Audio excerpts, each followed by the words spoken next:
There we go. Well, hello everybody. This is Philip Martin, and this is on film for July 16th, 2021, in the year 2021. Yeah, here we are. And the big news this weekend is Space Jam: A New Legacy. No, it's not. Not really.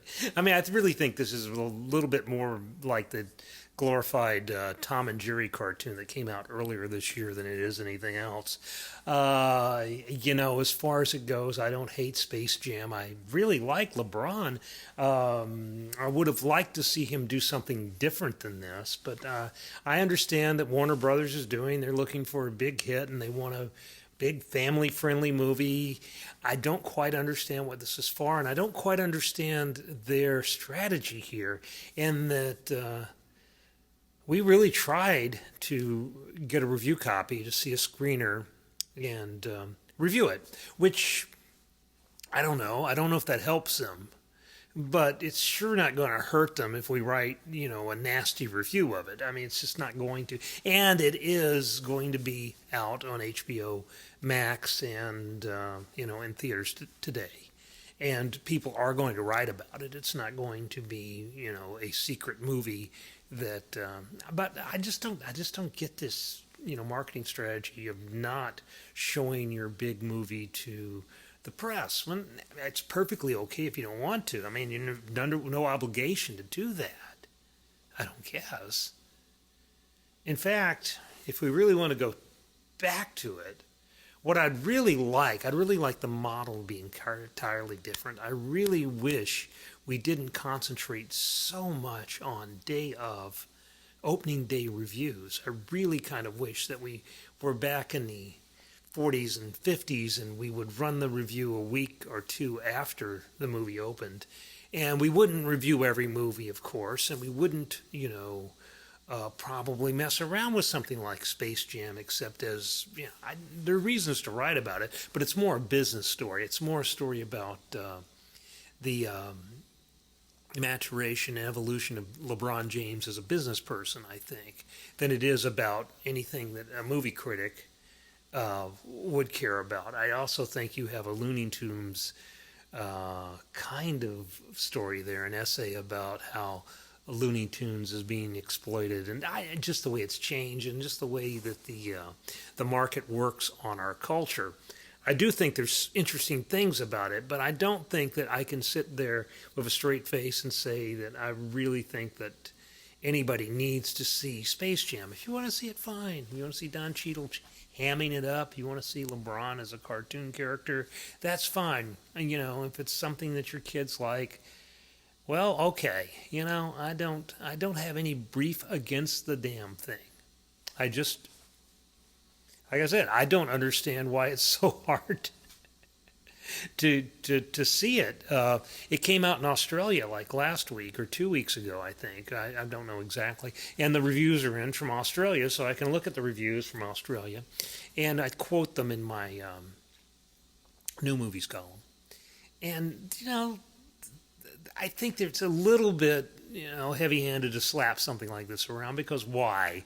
It's not supposed to be good in the ways that movie critics find movies good or bad. It's supposed to be what it is, and I'm sure it does a fine job of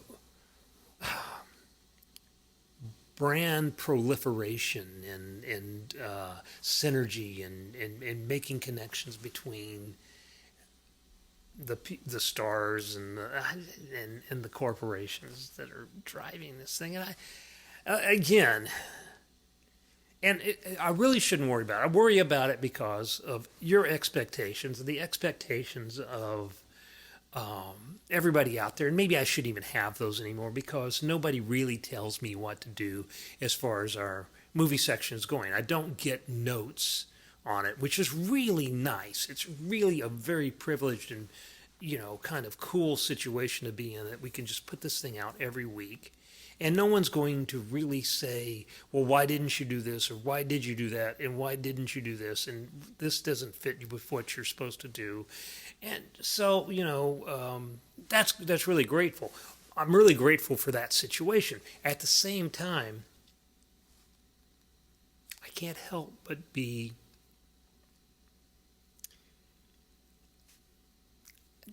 the convention bothers me because the convention is that the big movie this week is Space Jam. And we don't really have anything on Space Jam.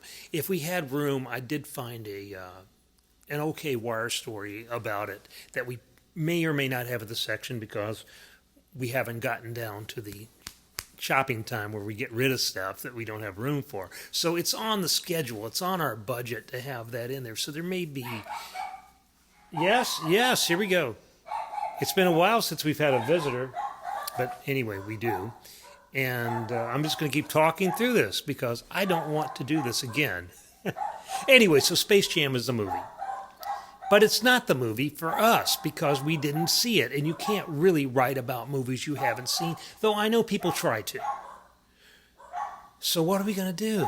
It's like this Space Jam week, and there's no Space Jam review, and we can't review it. And it's just like, what? And there's this little movie, Pig. And maybe there was a little bit of a thing about Pig a couple weeks ago. I mean, we made fun of it on the radio. And I said that it was probably, the trailer was definitely going to be better than the movie. And the trailer is very good. But the movie is really good. And I didn't expect it because, it's Nicolas Cage. And Nicolas Cage hasn't really done anything that I've been impressed with. I know some people liked him in Mandy. Since 2013, when he did Joe, the Larry Brown book that was adapted by David Gordon Green, which I thought was a really good performance. I thought it was a really strong movie, and I was really glad that you could see that Nicolas Cage could do this. And I don't know why Nicolas Cage does the stuff he does these days. He's made 70 movies in the 21st century, 108 his career. And they say, the tabloid stuff says, well, he needs cash. He's got to keep working because he's got all this debt. He's all these houses. He's got dinosaur heads. Maybe he's not good with money. I don't know. But maybe he just likes to work. I tend to like to work. I tend to write a lot. I tend to write more than I would have to, more than the bare minimum. I certainly do more work than is required to, keep my job, I think. I'm not going to test that, but, I don't really have anything against Nicolas Cage for doing a lot of work, but he has worked in a lot of bad movies. I have never seen him give an uninteresting or dull performance, but he's given some over-the-top performances. He's given some performances that are irritating. Paris! Thank you. Oh, come on in here, girls. Well, anyway, I think there's people working outside because that's what... Okay. Ignore the little voices. There's no one else here but me. I can't, leave this and go talk to them without having to start over because that's the program I use. I just like to do this in one take. Anyway, so, I would, Nicolas Cage is a good actor. I mean, he's really good in a lot of roles. In Leaving Las Vegas, he was wonderful. I loved him in, his first real role, which was Valley Girl. In fact, I was talking about that the other day. I was like, I almost really wrote a book about Valley Girl. I really think that was a underrated, kind of important, kind of fun movie. It's got a lot of stuff in it. Deborah Foreman's Overbite, which was, a good name for a rock band. I don't know whatever happened to Deborah Foreman. I hope she's still around and I hope she's well. But I really liked that movie. I really liked a lot of his work, and I remember I went to Los Angeles when they were doing Con Air, and I interviewed him. And if you remember Con Air, he played a character called Cameron Poe. And Cameron Poe was this southern guy from Tennessee. And, I'm not one to slag off on actors' accents a lot. I think that usually they're pretty good. You can. Nicolas Cage sounded like somebody from Tennessee to me. Now, other people will go, but I'm talking to him about his character. I'm talking to him about the Southern guy, and I guess that, in that situation, maybe I do present as Southern more than I might in other situations. I mean, I think I never sound more Southern than when I'm in New York City, you know. And in this situation, I'm talking to him about it, and I ask him about portraying a Southern guy. And he got a little defensive. But he was also very thoughtful. And he was talking about how he admired these guys who, like lived like Cameron Poe, that, had a pickup truck and, and all this. And I wrote about that in my book, The Artificial Southerner, if you can still find it, which University of Arkansas Press. Plug for me. I'm not so shameless that I have a copy of the book to show you here, because I don't have a copy of the book right in this house. It's at the office. I've got one, so don't worry about that. But anyway, and so it's sort of that I owe that whole kind of idea, the mask of Southernness that you can put on and slip off. I kind of owe that to Nicolas Cage, because I was thinking a lot about the way he played Cameron Poe, in that Cameron Poe, which is also close to Cameron Crowe, which, we just did the big Almost Famous thing, so, that's it, just running around in my mind. But for whatever reason, Cage is what he is, and he's become this sort of mythic, figure, this sort of mythic, holy, crazy guy who wanders around and does all these, strange movies like Bad Lieutenant and Bad Lieutenant Portical, and eats bugs on screen and things like that. But he's really a good actor. He's got a good skill set, and he's a big screen presence. I mean, if you watch him in Pig, which I mean to say, there's a review right there, so don't, read the review. But it's a really good movie. It's not what you think it might be, which you might think it was going to be one of those sort of so bad it's good movies, or one of those movies that is a little too clever, that invest a lot in having a name like Cameron Crowe above the title. Cameron Crowe, Cameron Poe, Nicolas Cage above the title. It's sort of like, it's definitely a Nicolas Cage movie. It is a showcase for him. He plays this Rasputin-y chef, former celebrity chef, who's out in the woods because he's been driven away from, the company of humans, and you can understand why if you spend any appreciable time around humans. And it's with a lesser actor or a lesser vision. The director, whose name escapes me now, it's in the review, really has a very strong visual sense, and I credit his cinematographer that too, but it looks good, it feels good. There is not this over-explaining, this overtness that goes into a lot of American Hollywood films. It's a much subtler thing than that. Now, I'm not saying it's the best film of the year. It's like, that's not what I'm talking about. I'm just talking about that I thought it was going to be like something like Fat Man, which is this Mel Gibson Santa Claus movie, Santa Claus action movie. And I thought it was going to be, okay, it's going to goof on itself. It's going to be very meta. It's going to have these cutesy things in it. And it really doesn't. It's really restrained and poetic. And did not see it coming. Didn't expect it. Saw the trailer. Thought the trailer was great. It was, there was Nicolas Cage going, "Give me back my pig." No, he doesn't say that, but it's like, that's the reference to Mel Gibson and Ransom, the, over the top. "Give me back my son. Give me back my pig."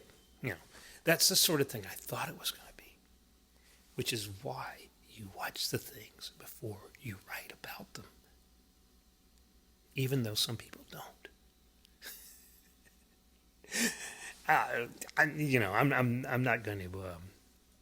It's just sort of like, so Pig saves us this week, because there's not much else. There's Pig, and there's Escape Room, which is a sequel to a movie I didn't even know existed, which made a lot of money, and so some of you are into that. Some of you are into, you're going to be into the Space Jam. All right, I get it. Fine. It's not like we all have to like the same things. I do think that we have to kind of justify our taste to ourselves. So, I do think you ought to think about the stuff that you consume, the stuff that you put in your brain. I do think to a large extent we are what we consume. But I'm not going to worry about Space Jam. I mean, it's what it is. It's a beach ball movie like Avatar. You can get worked up about it if you want. There's plenty of reasons to talk about corporate greed, talk about Warner Brothers, marketing department and merchandise, all the stuff they can do with it. Yeah, that makes me tired. I mean, that's something that people do. I mean, it's like, okay, it has nothing to do with what I want to do, which is write about what these things mean in their lives. Well, it has something to do with it, but that's basically, I've just said what it has to do with it. You don't have to buy it if you don't want to buy it. So Warner Brothers, that's fine. You don't want to show us Space Jam, that's fine. But, I don't get the strategy because we're going to write about it anyway, if we want to write about it. So, there. Well, what else I've got? Oh, it's like I've also got a little bit on My Darling Clementine, which I think I've talked about last week, or maybe not, which I showed in my live quiz class, which now would be yesterday for you, even though it's 2 days in the future for me. So, it's a good section. I haven't seen it yet. Can't wait. See you next week. Bye.